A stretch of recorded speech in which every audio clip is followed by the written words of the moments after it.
அதனால நான் சொல்ல வரக்கூடியது என்னன்னா, கடகராசியை பொறுத்த வரைக்கும் பல விஷயங்கள்ல இதுக்கு முன்னாடி என்ன வேணா நடந்திருக்கலாம். அடுத்த கட்டம் வாழ்க்கையில நம்ம நகர்ந்தே ஆகணும் இல்லையா?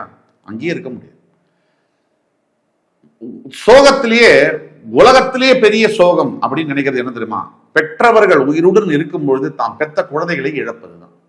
அதுக்கு மேலாம் ஏதாவது இருக்கா? பணத்தை இழந்து, வேலை இழந்து, சொத்தை இழந்தா கூட பெற்றவர்கள் தான் பெற்ற குழந்தையை இழப்பதற்கு மேல ஒரு வலி இருக்கவே முடியாது. ஆனா அந்த வலி கூட மறையும். அந்த ஏன் மறையும்னா காலத்திற்கு அவ்வளவு சக்தி இருக்கு. இப்போ இந்த அஷ்டம சனி காலகட்டத்துல உங்க வாழ்க்கையில என்ன வேணா நடந்திருக்கலாம். பிரச்சனைகள், தோல்விகள், விரக்தி, மனம் அப்படியே உடைஞ்சு போயிருக்கலாம், பணம் இழப்பு, அவமானம், என்ன வேணா எது நடந்தாலும் அந்த எபிசோட் முடிய போகுது. ஒரு ஃபுல் ஸ்டாப் எல்லாத்துக்குமே உண்டு. அந்த ஃபுல் ஸ்டாப் வரப்போகுது.